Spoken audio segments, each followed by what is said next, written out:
The Federal and Thomas Hospital Puliangudi jointly present the Tenkasi Marathon 2025. This event is co-presented by Selvarani Readymades and powered by Repco Home Finance and Sriram Nalamani Yadava Educational Institutions. Run for Health on Sunday, June 29. We cannot draw direct parallels between the emergency and what is happening now. She was very afraid the way India was heading towards a dictatorship. Sanjay Gandhi, who didn't have any official position at all, to have huge amounts of power. But one thing that comes in my nightmares is remembering how easy it is to undo the Indian democratic framework. Every instrument of state has been communalized. The judges, their utterances are as rabid as anybody else's. The police has only become worse in its communal intake, and now unfortunately it is entering into the armed forces. The rule book of parliament, how easy it is for them to bend it their way. Hello and welcome to The Federal. You're watching Off the Beaten Track, a program in which we take up one issue and look at it from various angles or multiple sides. Whenever we look at Indian political history, that is of the pro-independence period, we look at various watersheds or turning points. Now, one of the most important turning points was in June 1975, when Indira Gandhi imposed or proclaimed internal emergency, or emergency as it is called. 50 years later, it is being talked about, it is being marked as a very dark chapter of Indian politics when fundamental rights were done away with, when police atrocities increased, when the state became unaccountable, when the judiciary was virtually hand in glove with the executive, all that. But there is much more to the emergency. There is much more need, there's need to talk about much other things other than all these things, fundamental rights, arrests of political leaders, 42nd Amendment. Besides all that, much more is there. To my mind, it was a very important watershed or a turning point of Indian political history, in the sense that it was the first non-Congress government which was formed in the center. And secondly, another very important thing was the mainstreaming or gaining legitimacy for the Sangh Parivar or the RSS and its affiliates. Maybe the RSS did not itself get much of legitimacy, but at least the Bharatiya Janata became a core party of the Janata Party, and they had two very important people, Mr. Atal Bihari Vajpayee and L.K. Advani, as ministers in the union government. So we'll be talking about all these things. There's also this point which actually keeps on being talked about, that emergency has not exactly come back in name, but there have been several evidences which suggest that in the last 10 years, there have been some kind of signs of a similar kind of stagnation, which is or a strangulation, which is happening within society, of people feeling the constant pressure of the state, somebody looking behind us, from behind the shoulders. I'll be talking about all these issues. I'll be talking to two veteran journalists, John Dayal and Ajoy Bose, who were young reporters and colleagues in a very important newspaper of the day. They wrote a very important book, which was actually for reasons of state, Delhi during emergency. The book has been reissued very recently. It was also reissued in 2018, if I remember correctly. So I'll be talking about all these issues. Thank you very much, John Dayal and Ajoy Bose, for joining me on this program and to discuss something very important, issues like this. John Dayal, let me begin with you. As I said in my brief introduction, that there is much more to talking about emergency now than just what happened during those 2021 months. The fundamental rights been put under suspension, the kind of arrests which happened across the country, Midnight's Knock. There was that very famous cartoon of Abu Abraham when President Fakhruddin Ali Ahmed was, shown as signing the emergency proclamation from the bathtub. All that, when we talk about 50 years down the line, 50 years of the chapter on which you and Ajoy collaborated and wrote a very important book, which actually gives a very graphic account of what all happened in Delhi, chronicling every details in various colonies and localities. How do you actually respond to my question that what all do you think are the ways in which you would like to frame the emergency in today's India? I think it's difficult to remember that it's 50 years on that we're discussing the emergencies. Half a century, 2/3 of our lives for me and Ajoy, really. We were in our 20s then, and now we are well into our 70s. But one thing that comes in my nightmares is remembering how easy it is to undo the Indian democratic framework. Whichever is the government, they can find a way to sabotage it, to totally annihilate it if they wish. And this is more than once. Mr. Modi has done it to the death, I would say. But even earlier, there were occasions when parts of it were under stress. The areas in India where there always has been an emergency, Orissa, parts of Orissa, most of Chhattisgarh, there really has never been a letdown. And now in the northeast, Kashmir, parts of India have always been under an emergency of sorts. And I think this is the most disturbing aspect, that there is something in the Indian democratic process that makes it very vulnerable to being overwhelmed and overtaken by the government of the day if it wishes to. The onus is on the government. And no amount of resistance can end it. It will always find people who will be siding with them, who will be doing their wish. They'll always find a obedient judiciary, a servile bureaucracy, a tame press, now correctly called the Godi press, and the administrative system, which finds it useful to be with the government's decision on sabotaging the democracy. I think, very valid point, that it's very easy to suspend all that. And most importantly, there has always been some part of India which has always been under emergency. Ajoy, let me ask you, when we go back and try to get a sense of what happened then, we have a certain way of looking at suspension of fundamental rights during emergency. Now, the majority of Indians today have obviously not lived through those months. What did suspension of fundamental rights to begin with mean for the people at that time, and what was the reaction of that? As young reporters, as John explained, you would have definitely had a lot of anecdotal, experiences. I'd like you to share some of those. What did people feel? Well, Nilanjan, let me tell you that one of the different things about a book, the unique perspective our book gives, that it gives a subaltern perspective. Mm-hmm. Because we were city reporters, we were on the ground.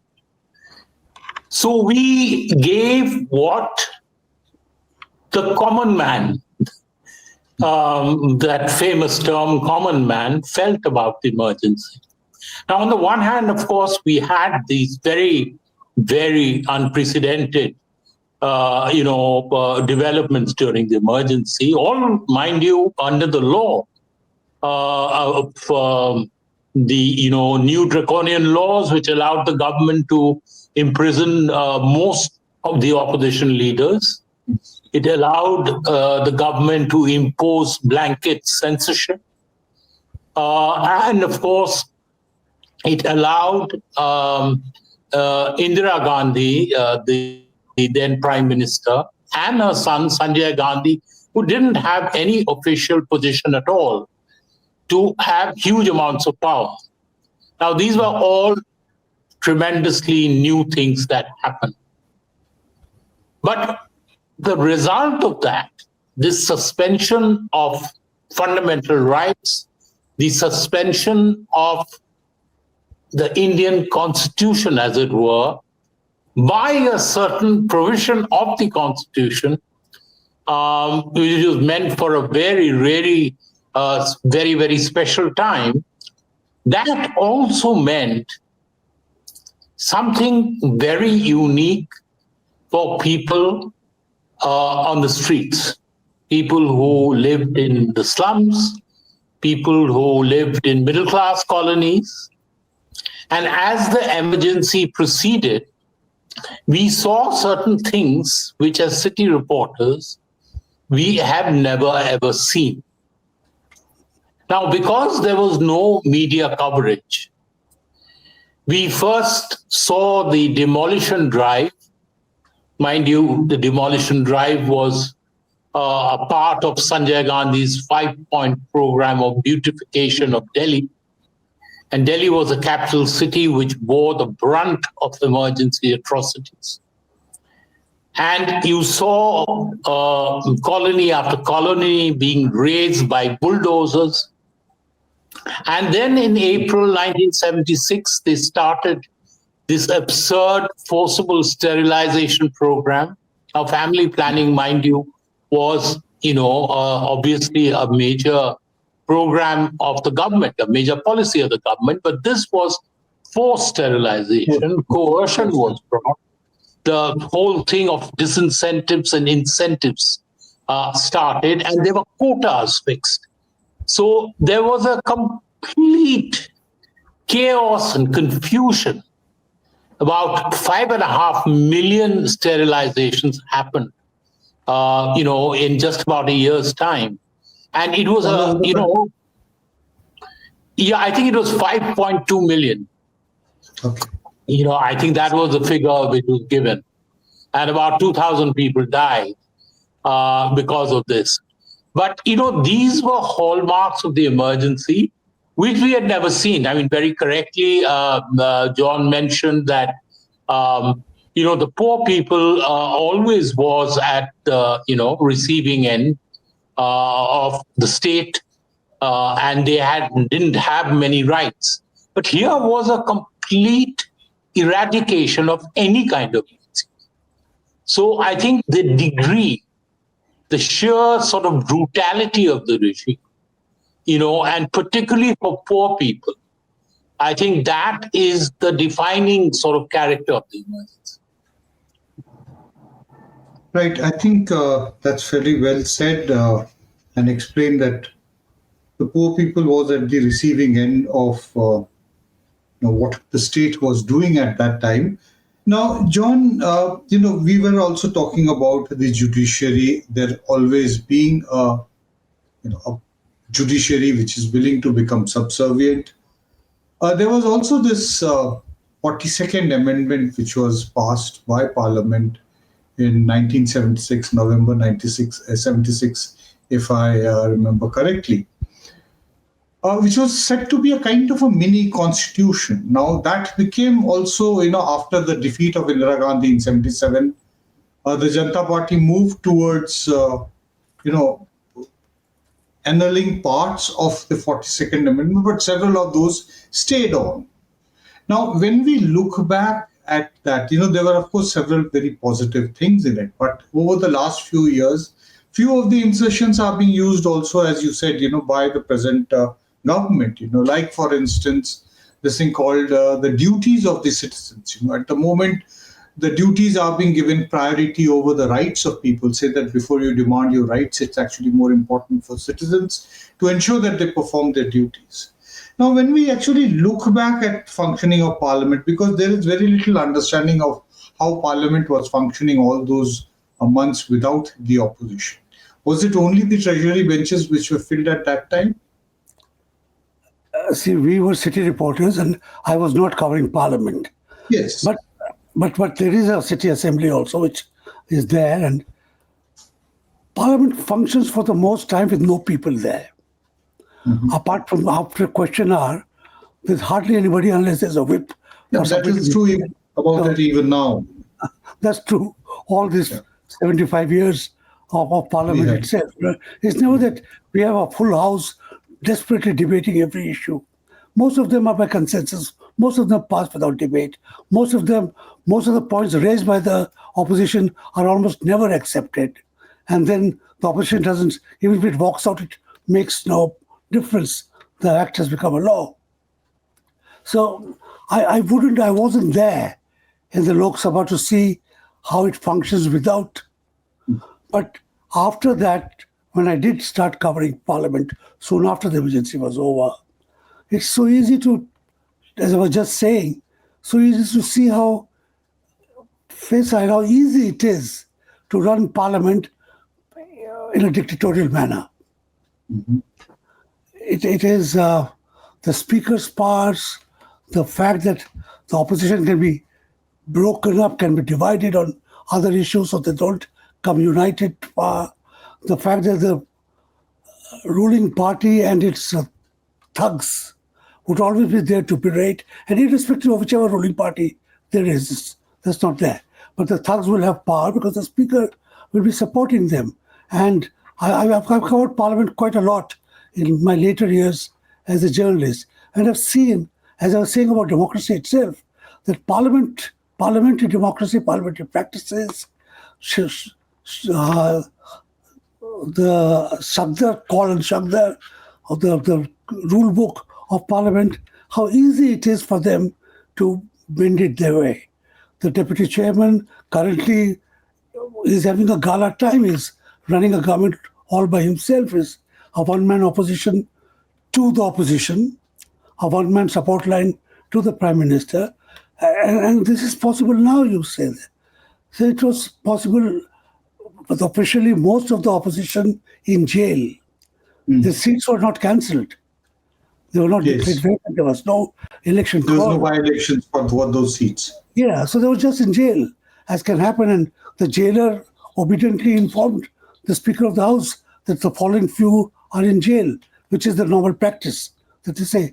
So their being in jail absented them from actual proceedings of the House.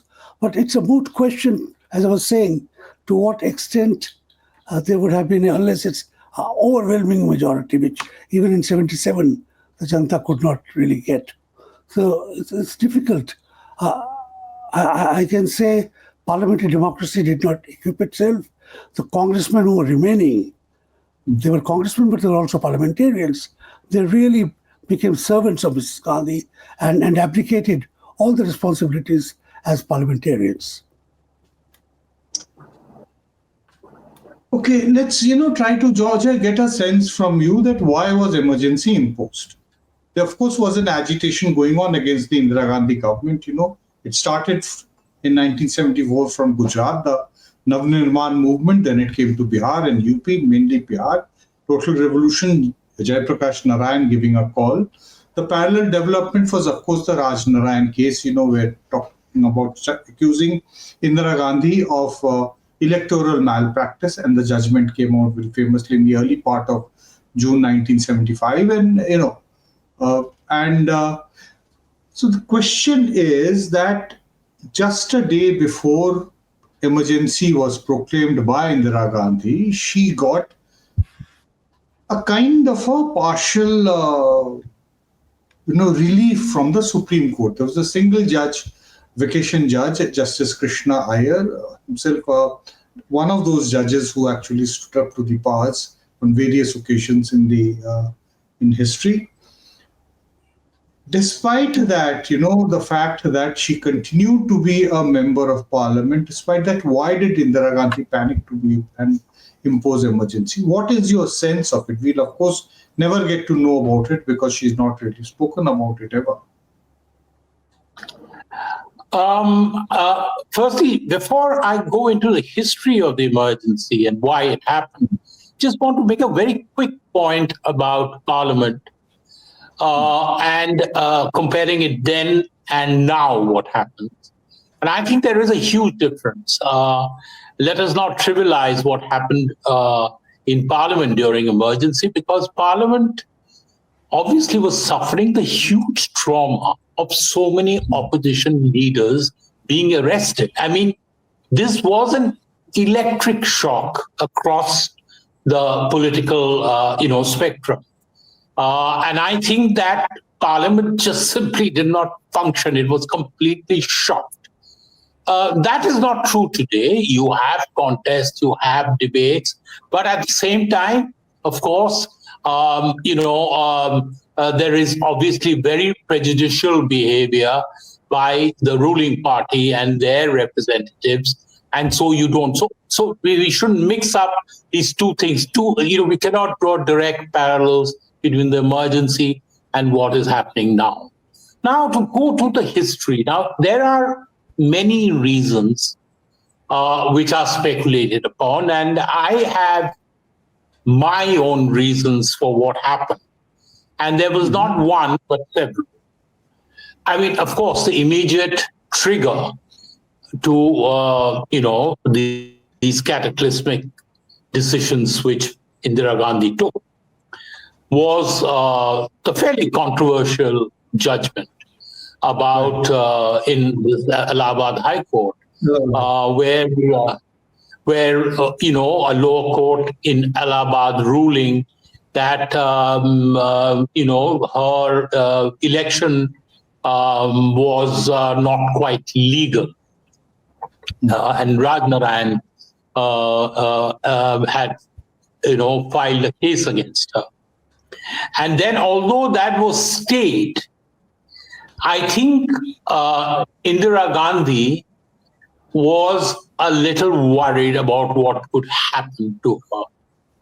There was also these rumors that within her own cabinet, and she feared two leaders most. One was Y.V. Chavan, and the other was Jagjeevan Ram. Both really heavyweight ministers. And Jagjeevan Ram was defense minister, of course. And Y.V. Chavan, there was talk, Mrs. Gandhi had intelligence reports that Y.V. Chavan had connections with the CIA. And she was very worried about the CIA doing something to her.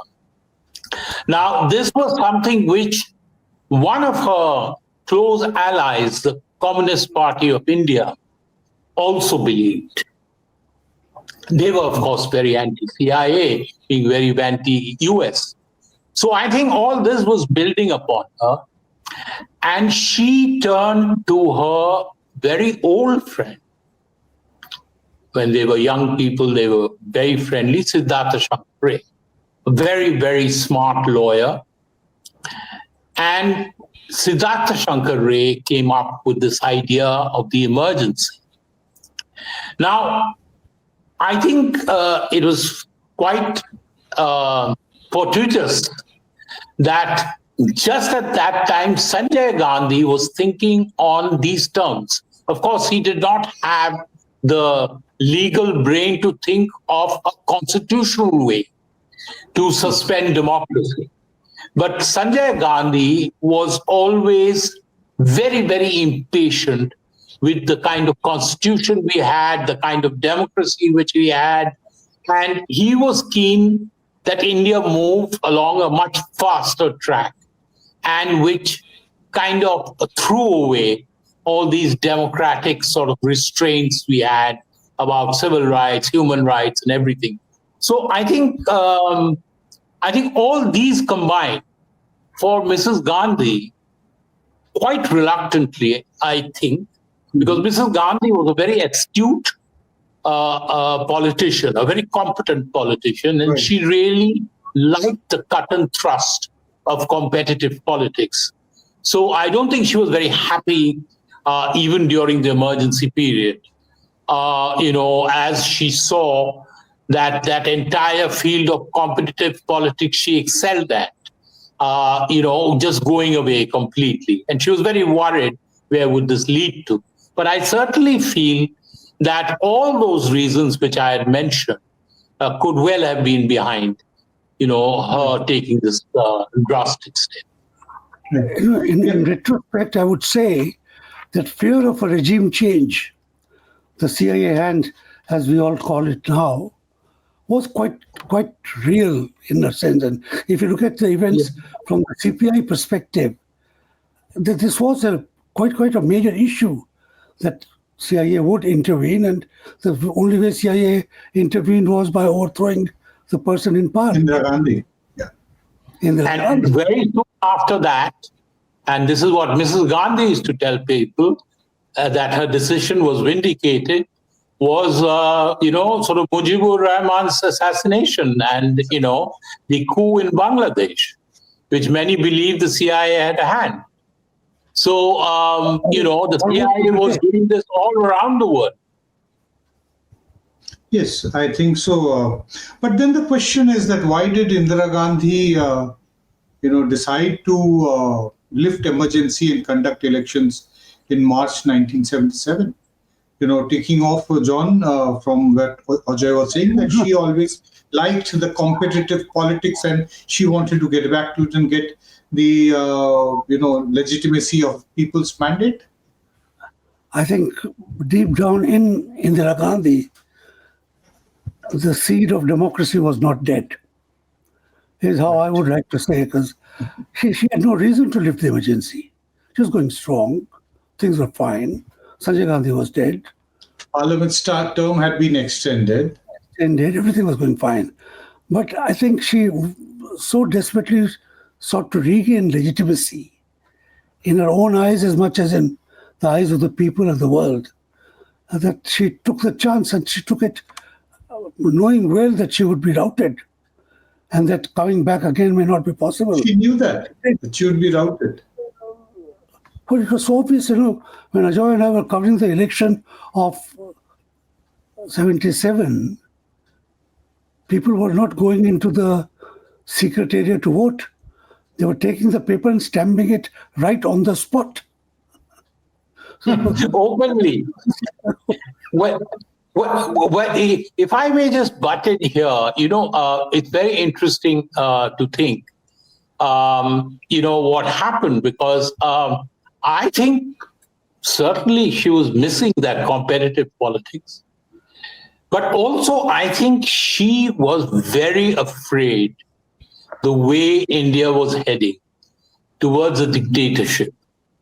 And mind you, she was the most phenomenal, extraordinary politician. No, but she was the most extraordinary leader I have covered, in my half century of, sort of journalism. And she was a remarkable politician, and she had tremendous political, sort of cunning. And she didn't want to be just a dictator. But also she was very, very, very sensitive to what Western democracies, felt about, particularly Europe, not so much the United States. Yeah. And she really resented being called a dictator, in France, a favorite country, and in the United Kingdom, where she had many friends. And she grew up in these two countries, in Europe. And so therefore, I think that was a huge thing. I mean, Sanjay was dead against it. And he always felt that if you just delayed it by some years,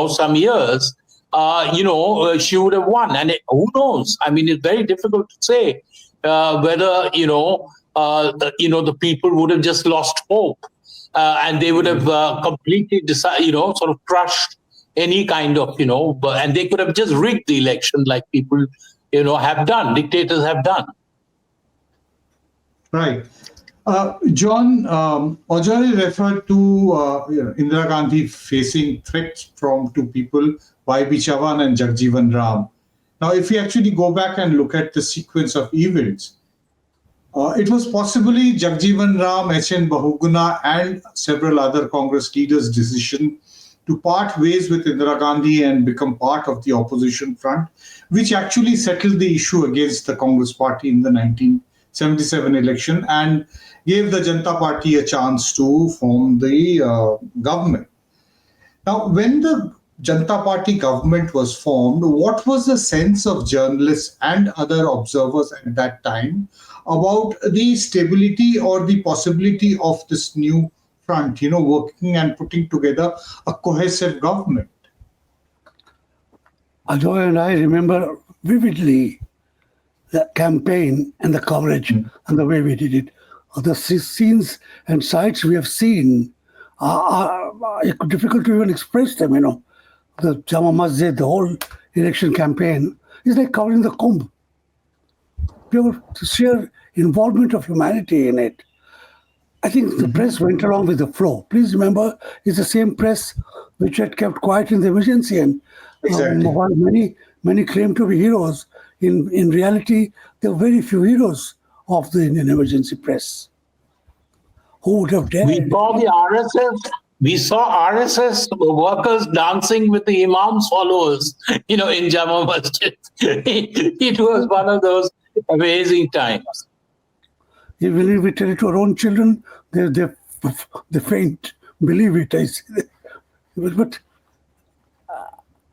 I think the hope that it was going away was what carried them.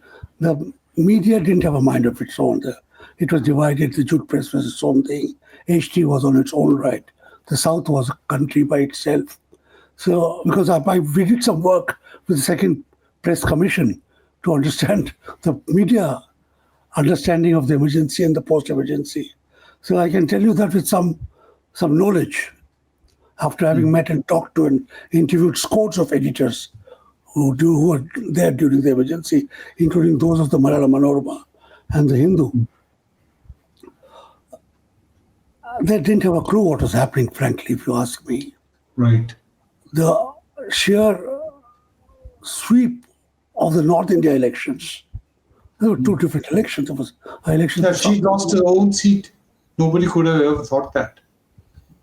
But if you had traveled a little bit during the emergency, losing that seat was not so much of an issue, really. She knew it herself and chose a safe seat also. Yes. So it was not that. I think that she would lose with such a sweeping majority in North India came as a surprise to the opposition itself. Please understand that most of the opposition was in jail, so they had no ground. Right. Checks They and balances. had no way of assessing. They only had second-hand information or third-hand information. They're not gone on a campaign. But the first sight of the rallies in Delhi and elsewhere would have told them in their heart that they're going to win. It was the way H.N. Baugana was carried on the hands of people across half a kilometer of a crowd to Jama Masjid stage, something, and fat old Jagjivan Ramji. So those are Amazing sights. amazing sights. But what again, I think you mentioned it in your foreword when you began this interview, that it legitimized the RSS in many more ways than you said it did. Those 20 months in jail of RSS cadres and the CPM cadres and the other Congress dissidents and all of them, Janata Party cadres, that was quite a churning.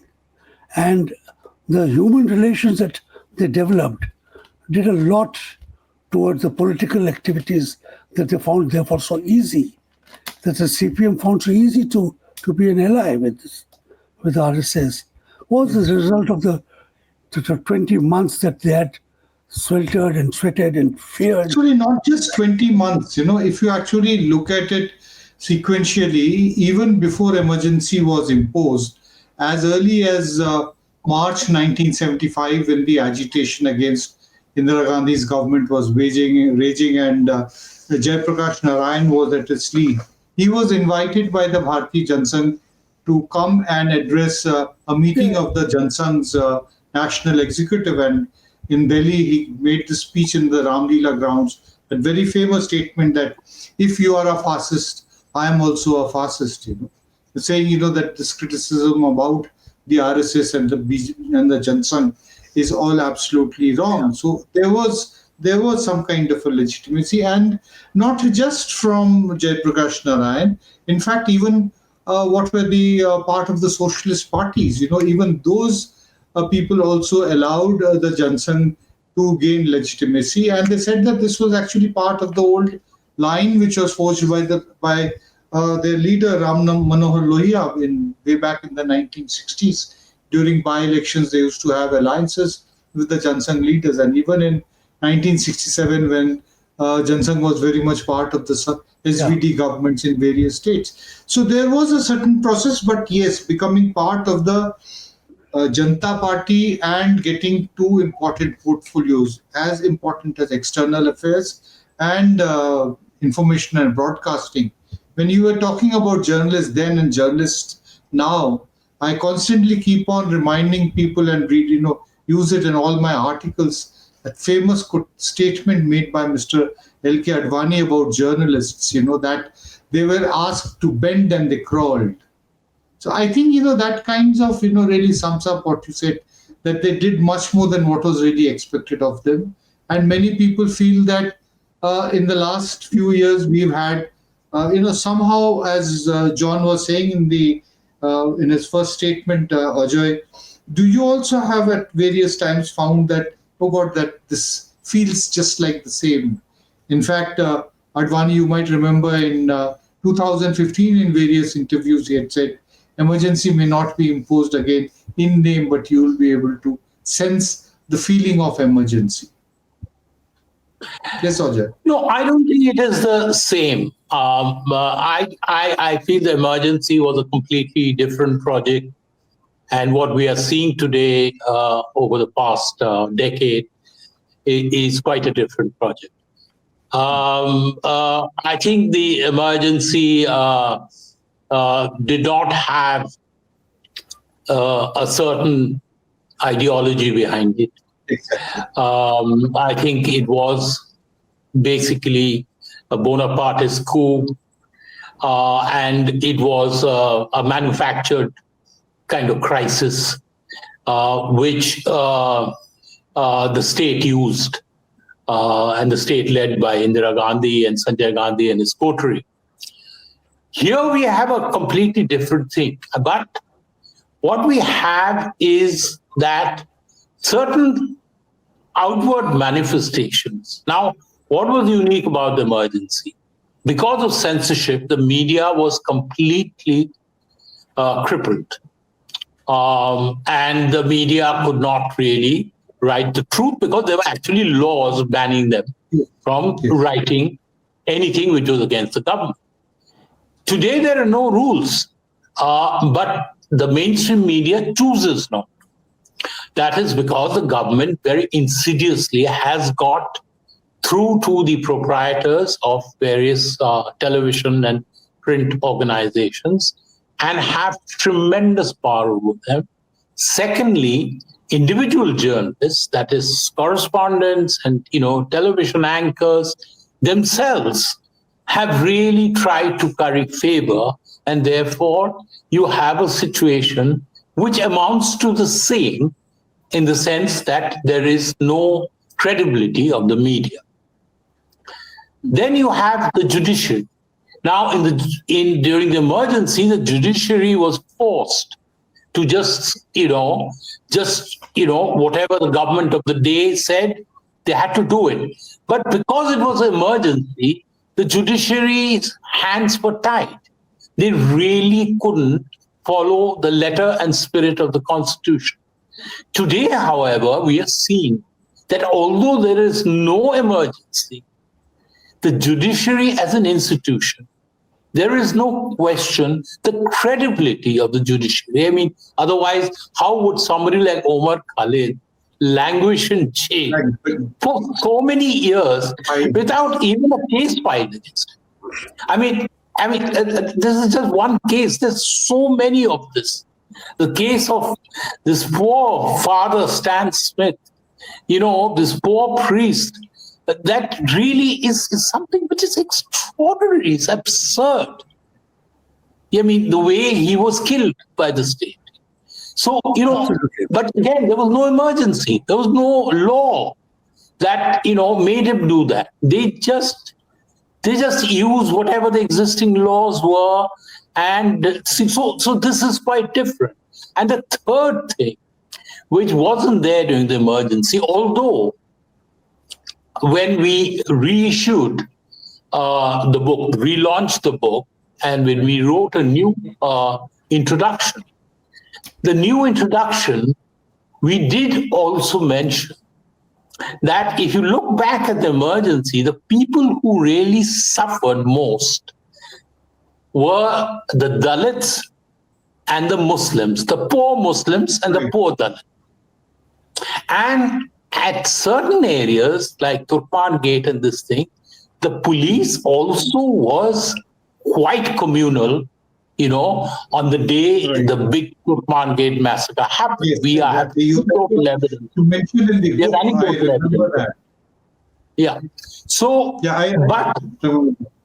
but today you have a project which is a Hindu supremacist project, a project which clearly intends to make India into a Hindu state. So, I mean, that is completely different. And I don't think we should mix up. It's very tempting to say that it's an undeclared emergency and everything.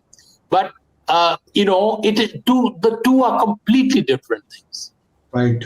So we have different challenges today. Yeah, that's very well put that, yes, this is an ideologically driven regime and Indira Gandhi's was not. Yes, John. Every instrument of state has been communalized. The judges, their utterances are as rabid as anybody else's. The police has only become worse in its communal intake.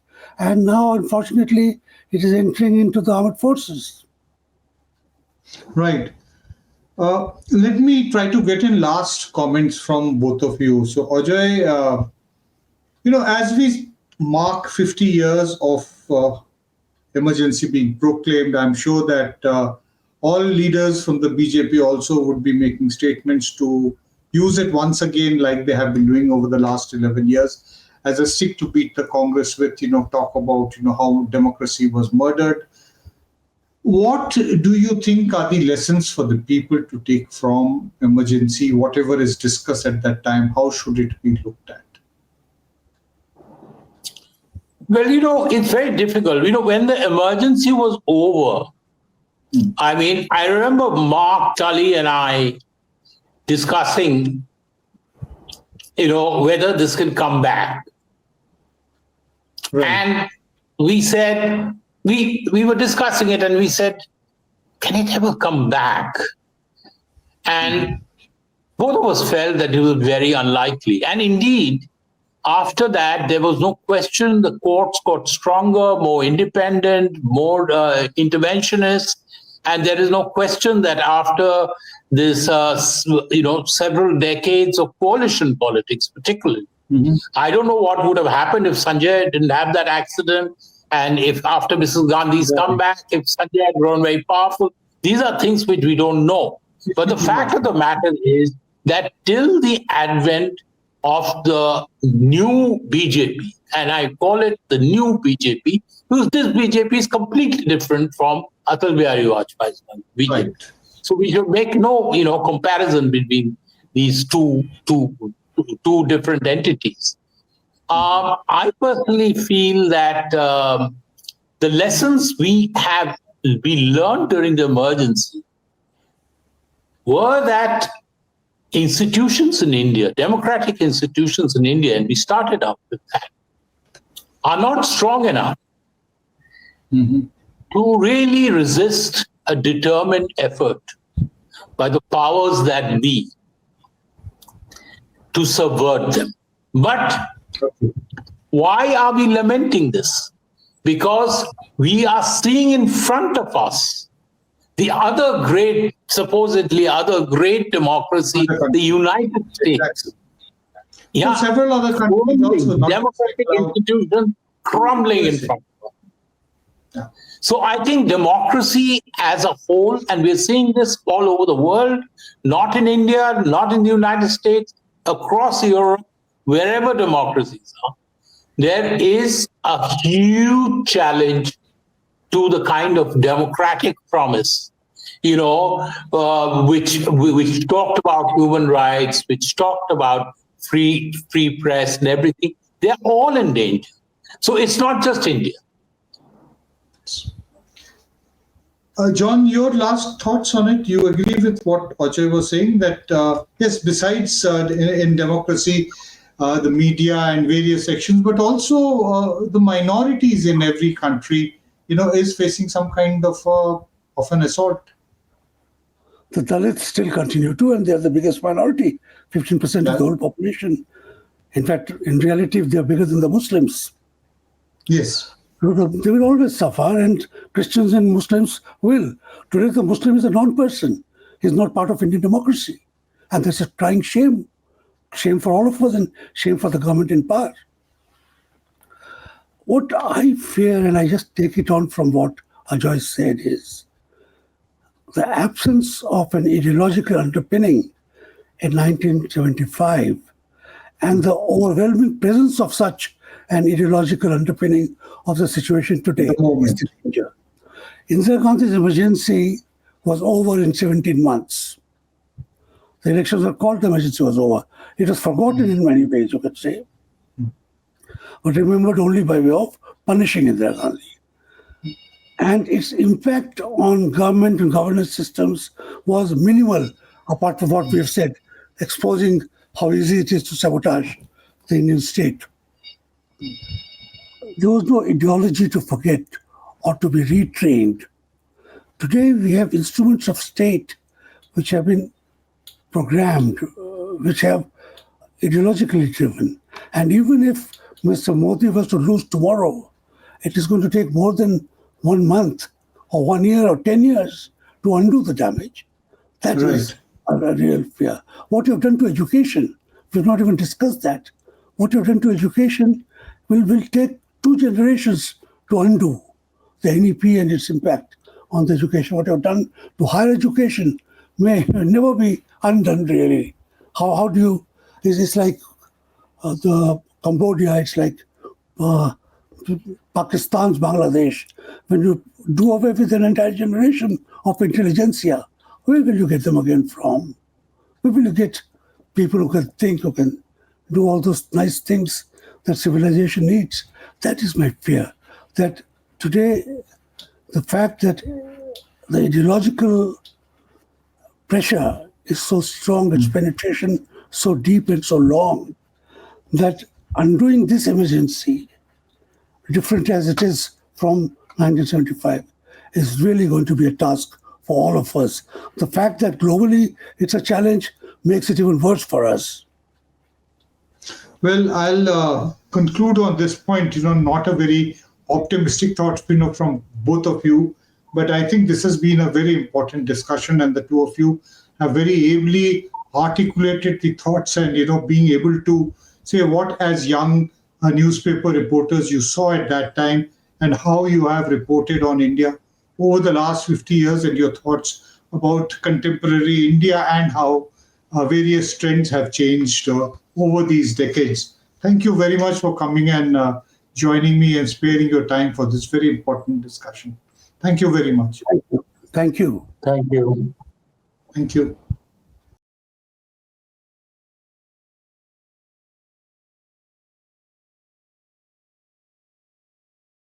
The Federal and Thomas Hospital jointly present the Tenkasi Marathon 2025. This event is co-presented by Selvarani Readymades, powered by Repco Home Finance and Sriram Nallamani Yadava Educational Institutions, along with associate sponsors Treasure Island International School, Homeway Properties, PPR Power Tech and Premium Samsung Cafe. Run for Health on Sunday, June 29. Entry is free. All are welcome.